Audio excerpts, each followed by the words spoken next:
citizens speak out. Despite facing conditions of uncertainty in many of their countries, people in Algeria, Libya, Morocco, Syria, Uganda, Venezuela, and Yemen continue to gather, demanding government reforms that would bring better job opportunities, living conditions, and human rights for themselves and fellow citizens. On Thursday, April 14th, Syrian President Bashar al-Assad ordered the release of some of the detained protesters, while also naming a new cabinet and meeting with protest movement leaders in Daraa. State security services were also withdrawn from Baniyas and replaced with the army, which is believed to be more trusted. In spite of these changes, activists expressed concern that the new cabinet includes recently dismissed ministers, as they emphasized that reforms need to continue for the country to progress. As a violent crackdown on pro-democracy protesters continues, Bahrain's Ministry of Justice and Islamic Affairs has initiated actions to officially remove two of the country's minority parties due to their participation in the protest movement. In response to recent protests, Morocco's King Mohammed ordered 92 political prisoners be freed, while commuting several with death sentences to life in prison and reducing the prison terms of others.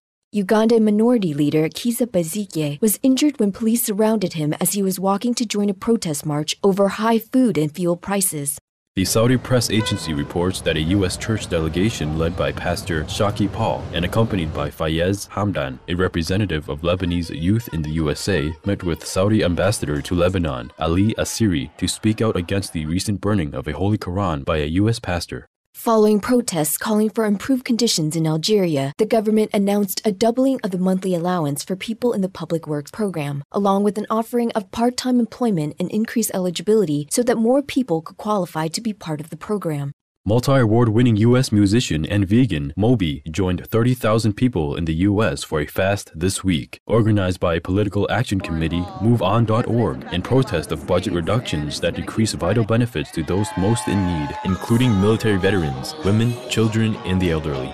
In Libya, the government has released Al Jazeera cameraman Norwegian Amar al-Hamdan, the third of 4 journalists detained over a month ago. At the same time, government forces continue bombarding the city of Misrata on Thursday, killing at least 23 people, prompting city residents to march and protest in spite of the risk to their lives. A ship sent by the International Organization for Migration arrived in Misrata to help evacuate over 8,000 migrants, but was having difficulty unloading due to heavy shelling. Meanwhile, UN Secretary General Ban Ki-moon called for an immediate ceasefire, joined by leaders of Russia, South Africa, Brazil, and India, and also seeking diplomatic resolution to the crisis there. With deep sadness for the suffering and loss of life, we are encouraged by the dawning tranquility in some countries as we pray that people everywhere choose to end all conflicts and live in shared dignity, freedom, and peace. In sorrowful response to these unfortunate world events, Supreme Master Ching Hai lovingly reminds, "If the road is wrong, the more we walk on it, the more we go wrong. Any leaders who committed harm to others should stop at once, sincerely repent to God, and act to redeem their mistaken deeds. Then they will be pardoned, even if humans can't forgive. Heaven will."